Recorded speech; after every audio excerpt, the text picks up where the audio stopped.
제가 뉴욕에 처음 왔을 때, 제가 그때 이제 랭귀지 스쿨을 다녔었는데, 제가 그 뉴욕에 오기 직전에 한국에 있는 교회에서 일본 선교를 제가 갔었거든요. 단기 선교를. 그래서 거기서 일본이란 나라가 얼마나 전도하기가 어렵고 일본 사람들이 참 전도하기 어려운 민족이라는 것을 제가 경험을 했기 때문에, 여기에 왔을 때 그 랭귀지 스쿨 그 클래스 안에 일본 애들이 있을 때 쟤들을 내가 반드시 전도해야 되겠다, 이런 열정이 제 안에 있었어요. 그래서 그 친구들이 가자는 곳은 어디든지 제가 같이 따라다니면서 뮤지엄도 같이 다니고 밥도 같이 먹으러 다니고 막 그렇게 밥도 많이 사주고 이렇게 했는데, 어느 날 그 친구 중에 한 명이 저를 그러니까 그때 당시에 사실 뭐 같이 다니긴 했어도 둘 다 영어가 안 되잖아요, 서로. 그러니까 제스처로 하고 눈빛으로만 이렇게 대화를 하는데, 잘 이해가 가는 분들이 있을 거예요. 근데 저희가 이제 그렇게 해가지고 이제 제가 따라간 거죠. 어디 가는지도 모르고 이제 따라갔는데, 그 일본 친구가 저를 데려가는데 건물이 교회 건물인 거예요. 근데 그때가 저녁이었으니까, 근데 조명이 너무 이상한 거죠. 교회 건물이면 보통 이렇게 잔잔한 조명일 텐데 뭔가 화려한 막 색깔이 알록달록한 조명들을 교회에 이렇게 막 뿌리고 있었어요. 그래서 이렇게 따라서 들어가 보니까 거기가 그 클럽이더라고요. 술집 클럽이더라고요. 그러니까 교회 건물을 클럽으로 사용하고 있는 그런 건물이었던 거죠. 그래서 기분이 너무 제가 안 좋아져가지고 그냥 그 친구한테는 사과를 하고 그냥 나왔죠. 나중에 알고 보니까 그곳에 있었던 그 첼시 지역이었는데, 한 교회가 건물을 팔았고, 그 건물은 여전히 십자가도 달려있고 그대로 교회 모습이었는데, 그것을 산 사람이 이제 디스코텍으로, 클럽으로 운영하고 있었던 거죠. 제가 미국에 온 지 얼마 안 되었던 때였기 때문에 미국 기독교가 어떤 상태에 있었는지를 전혀 몰랐어서 굉장한 충격을 받았습니다. 그리고 침통함도 느꼈고, 왠지 이것은 어떤 신성 모독 같은 그런 느낌도 굉장히 강하게 들었어요. 어떻게 하나님의 이 교회를 술집과 클럽, 이런 춤과 어떤 이런 광란의 장소로 만들 수 있나, 너무 기분이 안 좋았죠.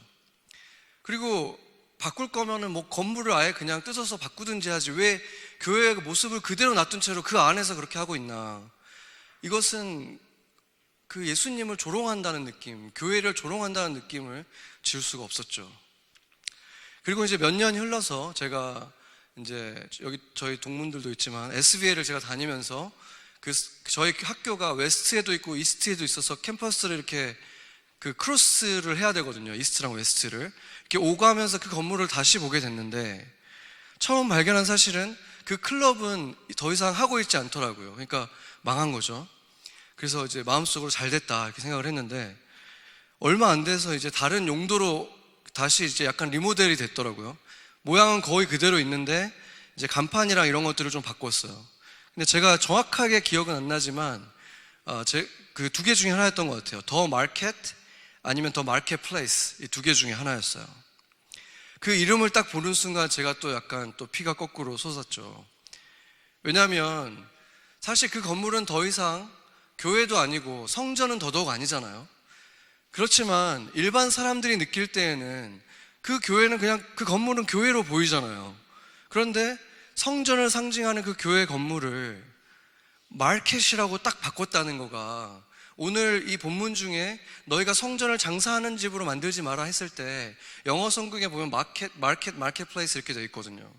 그러니까 그 이름 자체를 정할 때도 이 교회 건물을 조롱하기 위해서 지은 것 같은 그런 느낌을 지울 수가 없는 거죠.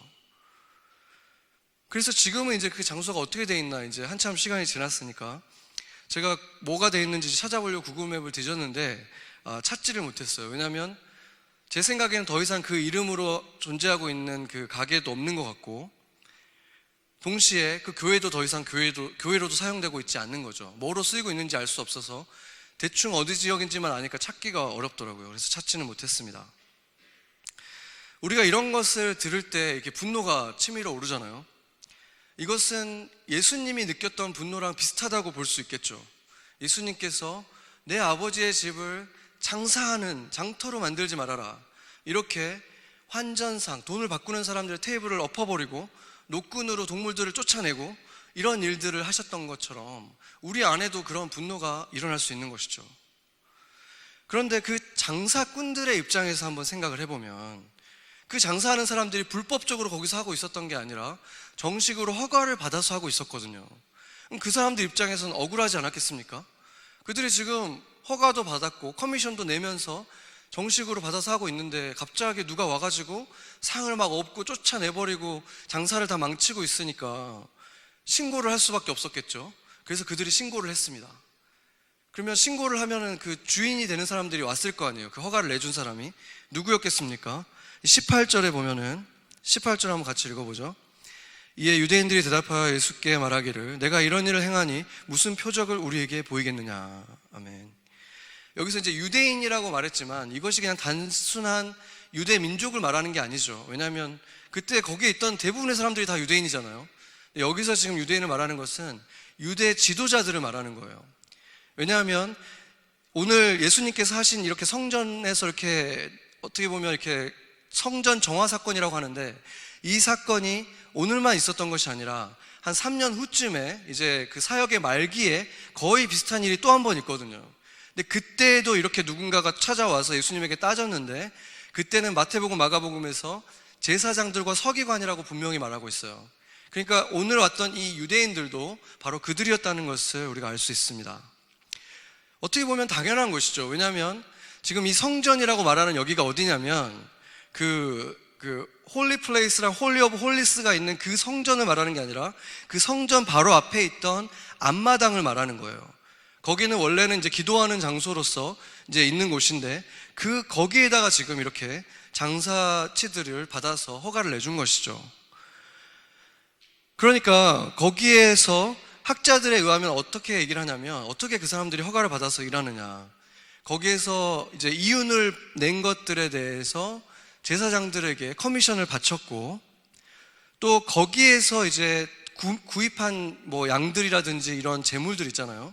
그 재물들은 제사를 지낼 때 까다로운 절차를 밟지 않고 바로 받아준다는 거예요. 다른 데서 가지고 온 것들은 이렇게 승인도 받아야 되고 뭔가 검사를 더 까다롭게 받게 하고 거기서 산 거는 그냥 바로 통과하게 해주고 그렇게 해서 장사가 더 잘 되게 도와주는 거죠. 그렇게 서로 이렇게 이익을 주고받고 있는 그런 부패되어 있던 그런 상황이었다는 것입니다.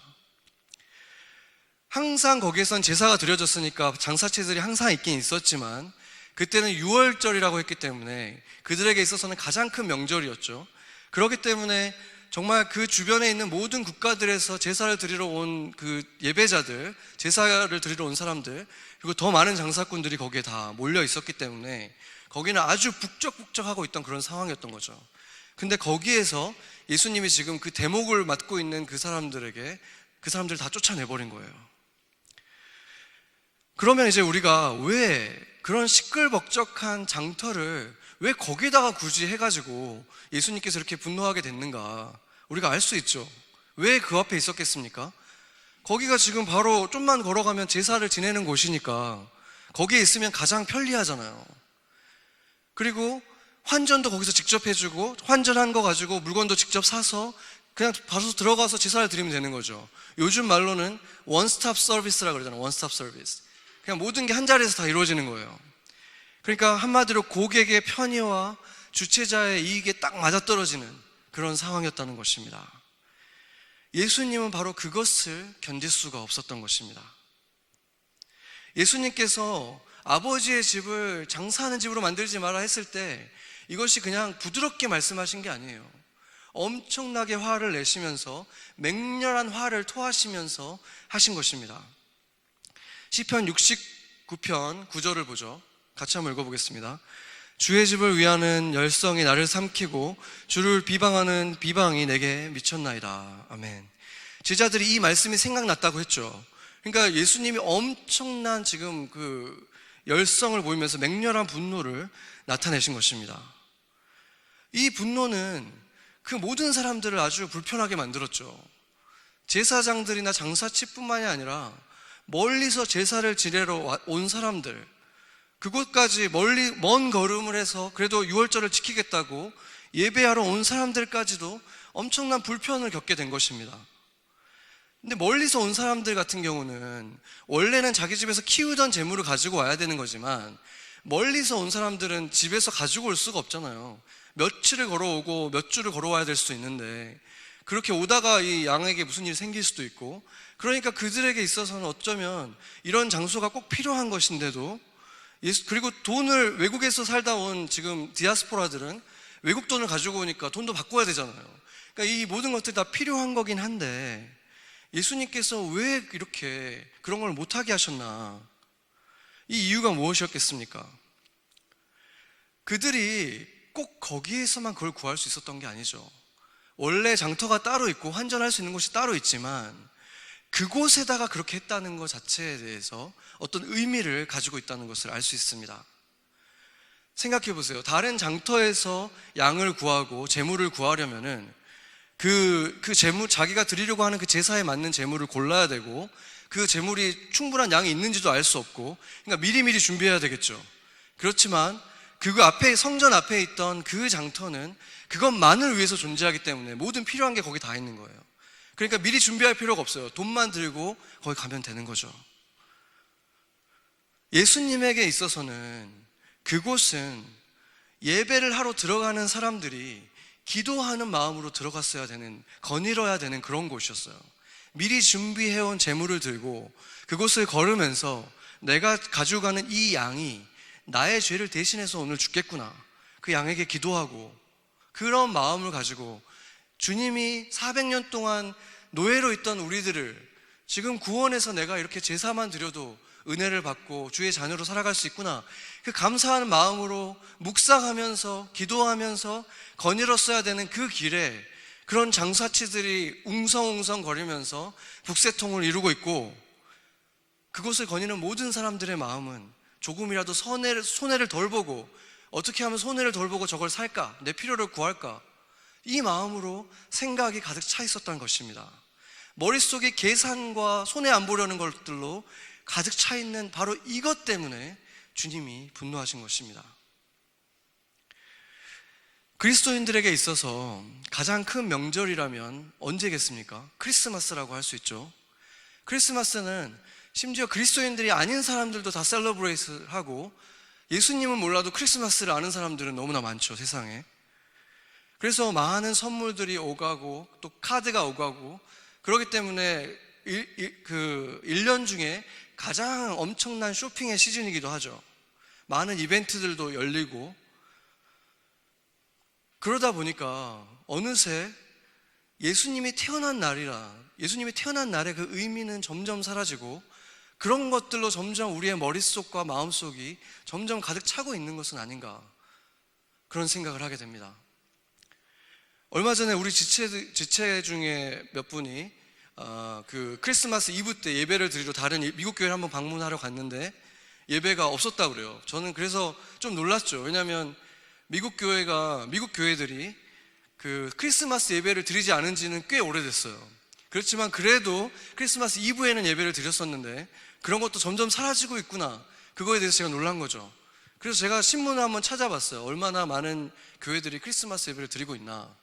근데 제가 정말 놀란 것이, 이 미국에 있는 교회들은 크리스마스 예배를 드리지 않는 지는 아주 오래됐고 너무나 당연하고, 심지어 주일과 크리스마스가 겹치는 날 있잖아요. 그럼 그런 날이 되면 어차피 주일이니까 그래도 그날은 크리스마스 예배를 드릴 수 있겠구나, 이렇게 생각을 하잖아요.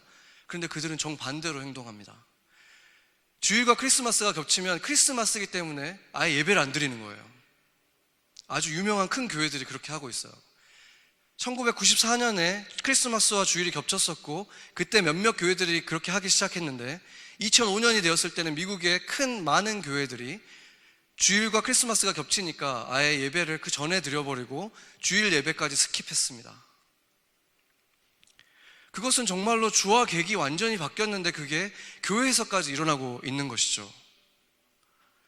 여기에서도 뭐 쇼핑을 한다든지 선물을 서로 주고받고 셀러브레이션을 하고 이런 것이 중요한 것이 아니라, 그것이 문제라는 것이 아니라, 6월절에 제사를 드리러 오는 사람들의 마음속이 온갖 계산으로 가득 차 있고, 머릿속에 그냥 예배하고는 전혀 상관없는 생각들로 가득 차 있었던, 의무감에 그냥 드리는 것처럼 그렇게 마음을 빼앗기는 예배들을 드리게 되는 것에 대해서 문제를 삼는 것입니다. 유대인의 지도자와 대제사장들이 이제 예수께 와서 따졌죠.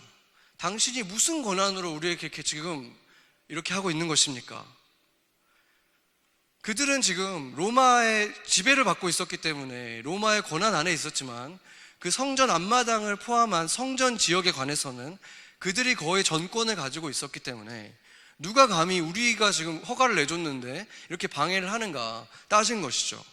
그래서 만약에 따질 수 있는 사람이 있다면 하나님밖에 없다. 이 성전의 주인은 하나님밖에 없고 그 하나님이 보낸 선지자만 그것에 대해서 따질 권리가 있습니다. 그 얘기를 하는 것이죠. 그런데 예수님께서는 그들의 마음을 다 보고 계셨어요. 내가 기적을 보여준다고 해서 이들이 믿을 자들이 아니라는 걸 알고 있었죠. 그리고 실제로 그러지 않았습니까? 나중에 예수님이 이 제사장들과 서기관들 앞에서 많은 병자들을 치유하셨고 심지어 죽은 자를 살리기까지 했는데 그들이 뭐라 그럽니까? 살아난 사람 빨리 죽이자. 이 사람 때문에 예수가 더 유명해지고 우리가 더 곤란해진다. 살린 걸 안 믿은 게 아니에요. 그걸 봤으면서도 그런 생각이 빠져 있는 거예요. 자신의 이익에 눈이 멀면 이렇게 되는 거죠. 예수님이 그걸 알았기 때문에 기적을 보여주시지 않죠. 그러면서 오히려 도전하는 거예요. 이 성전을 한번 무너뜨려 봐라. 그러면 내가 보여줄게. 내가 일으킬 수 있는 걸 보여줄게. 그런데 당연히 못하죠. 그리고 진짜 성전이 누구인지 나중에 제자들은 이 말씀 속에서 깨달았다고 말하고 있습니다. 예수님이 오신 이후로, 예수님이 태어난 이후로는 그 성전은 그냥 하나의 건물에 불과했습니다. 기념물은 될 수 있죠. 기념물은 될 수 있지만 진정한 의미의 성전은 예수님 자체였습니다. 예수님이 살아서 걸어다니는 성전이셨던 거죠. 그렇기 때문에 그 지성소가 있고 성소가 있던 그 성전은 진정한 의미의 성전은 더 이상 아니었다는 거예요. 증거가 있죠. 뭐겠습니까? 이 거짓으로 가득 차 있고 계산으로 가득 차 있던 이 제사장들이 그 지성소에 들어가서 제사를 드리는데 살아있잖아요. 거기에 하나님의 임재가 있었으면 이렇게 부패하고 하나님을 가지고 장사를 하고 있는 이 제사장들이 어떻게 그 임재 안에서 살아남을 수 있었겠습니까? 임재가 없었다는 증거인 것입니다. 그 성전은 예수님이었다는 것입니다. 진정한 성전은. 그리고 또 한 가지 증거는 그 성전이 그때 예수님에게 지금 따지고 있었을 때가 40몇 년 동안 지금 짓고 있다 이렇게 말했잖아요. 근데 아직도 완성이 안 돼 있었어요. 그때도. 왜냐하면 이 성전은 두 번째 성전인데 솔로몬이 처음 지었던 성전은 바벨론에 의해서 무너졌고 그 다음에 헤롯이 자신의 어떤 영광을 드러내기 위해서 굉장히 화려하게 지었어요. 원래 하나님이 주신 그 디자인대로 지은 게 아니라 거기에서 늘려가지고 거의 한 3배, 4배 되는 사이즈로 아주 화려하게 지었습니다. 그리고 그랬기 때문에 성전 자체는 완성됐지만 성전을 둘러싸고 있는 그 외벽이 아직 완성이 안 돼 있었고, 그런데 그것이 언제 무너집니까? AD 70년에 그 로마군에 의해서 완전히 다 무너지죠. 정말 돌 하나 남지 않고 다 무너졌는데, 지금 유대인들이 통곡의 벽이라고 해가지고 어떤 벽 하나 남아가지고 거기다 이렇게 머리를 박으면서 막 기도를 하잖아요. 거기는 성전이 아니라 그 지금 말했던 그 성전 앞마당을 막고 있는 그 벽 중에 하나예요. 그러니까 성전은 완전히 다 무너졌습니다. 만약에 하나님의 영광이 거기 있었다면 누가 감히 그걸 무너뜨릴 수 있었겠습니까? 하나님의 영광은 바로 주님에게 있었고, 그리고 주님이 육신을 가지고 계셨던 주님이 승천하신 이후에는 바로 저와 여러분, 이 교회에 있는 것입니다.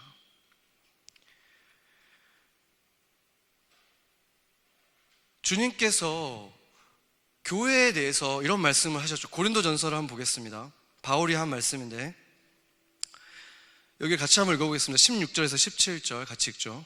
너희는 너희가 하나님의 성전인 것과 하나님의 성령이 너희 안에 계시는 것을 알지 못하느냐. 누구든지 하나님의 성전을 더럽히면 하나님이 그 사람을 멸하시리라. 하나님의 성전은 거룩하니 너희도 그러하니라. 아멘. 여기에서 제가 전에 에베소서를 하면서 말씀드렸던 것처럼 너희가 라는 이 말은 너희들을 말하는 거예요. 그러니까 you라는 이게 그 단수를 말하는 것이 아니라 2인칭 복수를 말하는 거예요. 그렇지만 성전은 템플, 그러니까 그냥 하나의 성전을 단수를 말하고 있습니다. 그래서 우리들이 함께 만드는 이 공동체가 바로 하나님의 성전이다, 이 말을 하고 있는 것입니다. 그렇기 때문에 우리는 성전을 이루고 있고 교회가 바로 성전이라는 것입니다. 우리가 성탄 예배 때 본 것처럼 임마누엘로 오신 예수님께서, 그 임마누엘인 예수님께서 떠나시면서 이제 우리에게 그 역할을 맡기셨다고 했죠. 교회를 통해서 세상은 그들과 함께 하시는 그 하나님의 영광을 보게 되고 임재를 경험하게 되는 것입니다. 교회가 세상에 좋은 사업들을 할 수 있고 봉사활동을 할 수 있고 많은 사회에 기여를 할 수 있지만, 그렇다고 해서 그곳에 만약에 하나님의 임재가 없다면, 그곳이 먼저 교회가 되지 못한다면 그곳은 기독교 단체는 될 수 있지만 교회일 수는 없는 거죠. 이런 것과 마찬가지입니다. 건물을 이루기 위한 최고급 자재들을 가지고 이렇게 늘어놓은 거예요. 그런데 그것들이 전혀 연결되어 있지 않은 채로 그냥 늘어져 있으면 자재들이지만 그것은 건물이 아니잖아요. 그것과 마찬가지로 교회라고 말은 하고 있지만 그 사람들 하나하나는 훌륭한 면도 많고 대단한 사람들이 있어도 그들이 조금 더 연결되어 있지 않으면 그것은 그냥 재료들의 나열일 뿐 교회일 수는 없는 것입니다. 그래서 교회는 크기가 중요한 것이 아니라 그들이 얼마나 잘 연결되어 있는가로 그것이 진정한 의미의 교회인가 아닌가가 결정되는 것입니다. 진정한 의미의 성전이 되기 위해서, 임마누엘 하나님이 나타내는 곳이 되려면 그곳에 있는 성도들 한 사람 한 사람이 얼마나 정말 튼튼하게 연결되어 있는가로 결정되어지는 것입니다. 그 하나됨이 방해를 받는다면 아무리 수익이 보장이 되고 사회적으로 칭찬을 받는, 그리고 그 모든 성도들에게 좋은 편의를 제공하는 그런 일들이 아무리 많다고 해도, 모든 것이 원활하게 잘 진행되고 있다고 하더라도 그것은 교회일 수는 없는 것입니다. 온전한 성전이 되는 곳은 성도들이 하나 되는 곳, 서로 사랑해서 연결되는 곳, 그곳인 것입니다. 그리고 나서 우리 교회가 하나 되고 나서 생각해야 될 것은 무엇이냐면, 깨끗하게 비워내야 될 것이 무엇인가에 대해서 고민해야 되는 것입니다. 교회가 하고 있는 일들 가운데 교회로서 하고 있지 않은 것은 무엇인가, 이런 것들을 볼 수 있어야 되고, 그 교회에서 그런 것들이 보인다면 예수님께 묻고, 예수님이 그 열심을 가지고 걷어내고 싶은 것이 무엇인가 예수님께 걷어내 주시기를 우리가 드려야 되는 것입니다. 그리고 오늘 저희가 조금 전에 본 고린도전서의 말씀은 또한 성전을 이루고 있는 우리 한 사람 한 사람에 대한 말씀이기도 합니다. 이것은 마치 이 건물에 작은 기둥 하나가 금이 가기 시작하고 부실해지기 시작하면 그 건물 전체가 다 위험해지는 것처럼, 우리 한 사람 한 사람 또한 성전을 이루는 그 하나의 중요한 기둥으로서 우리 한 사람 한 사람도 정화가 돼야 된다는 것이죠. 오늘 사건 이후에 3년 후쯤에, 예수님의 사역의 말기쯤에 다시 한번 6월절이 되었을 때 예수님이 더 많은 제자들과 함께 그 성전을 찾았을 때 그 성전은 어떻게 되어 있었습니까? 깨끗하게 비워져서 사람들은 기도하는 마음으로 그것을 거닐고 있었을까요? 그렇지 않았습니다.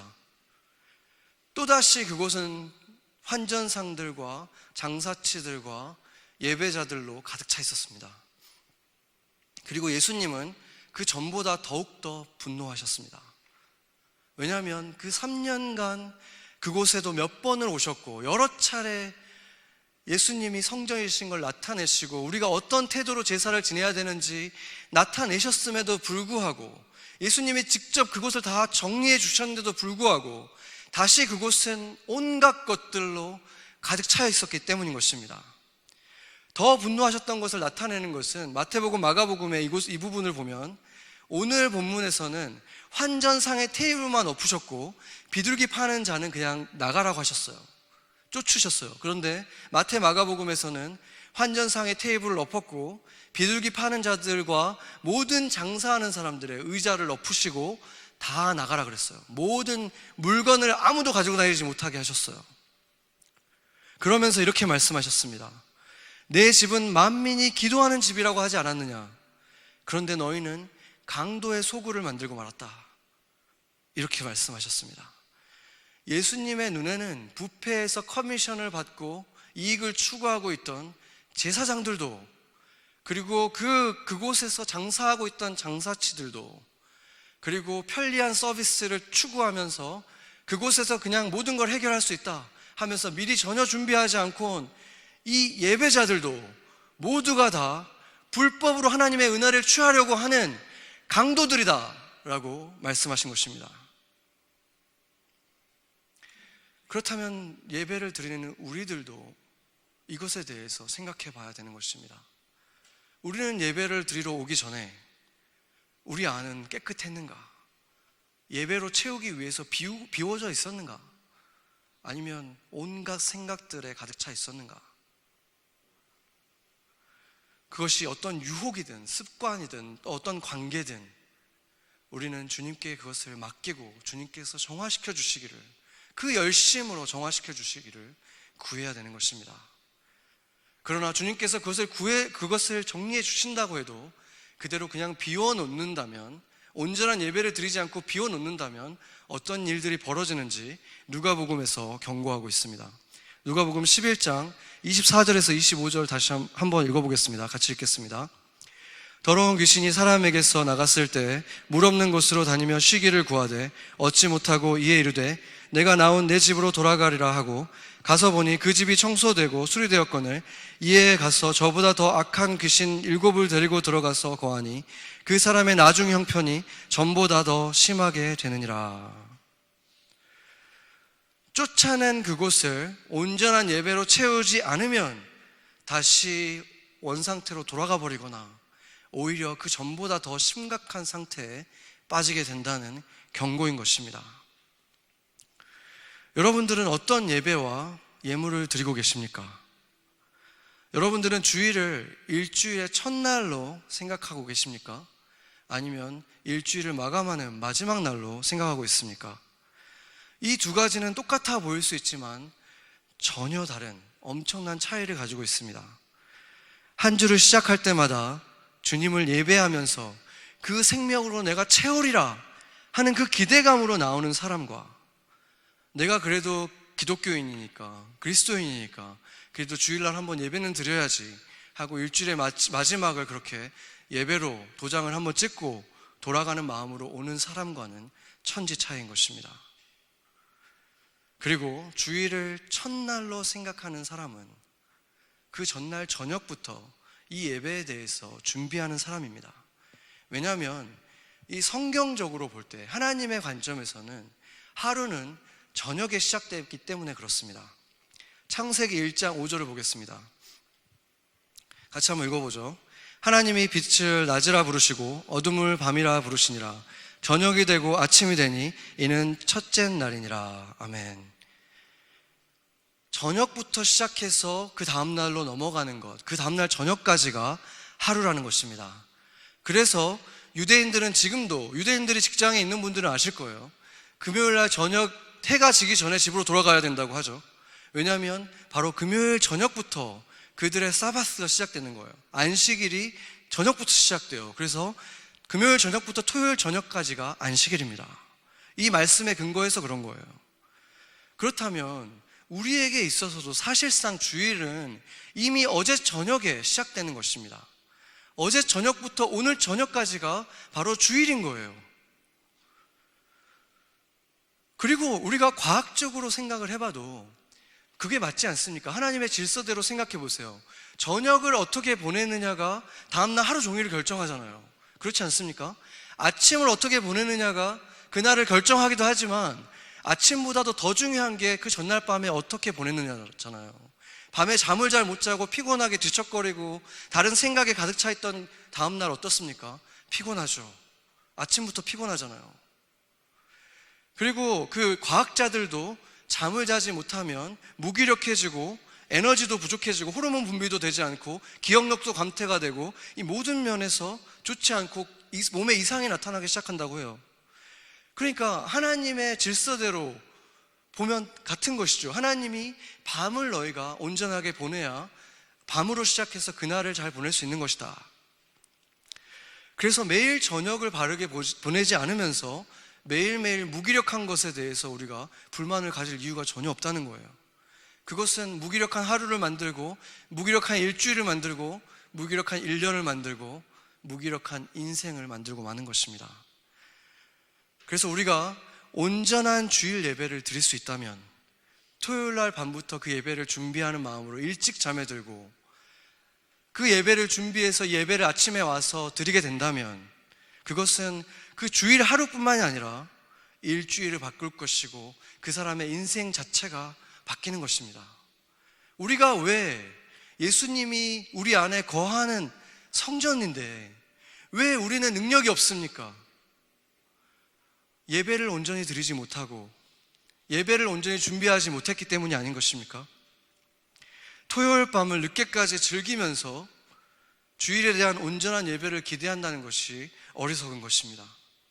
이것은 마치 아무런 준비 없이 그냥 돈만 들고 성전 앞에 와서 그 모든 거 그 앞에서 다 사고 그냥 들어가도 주님이 뭐 아시겠어?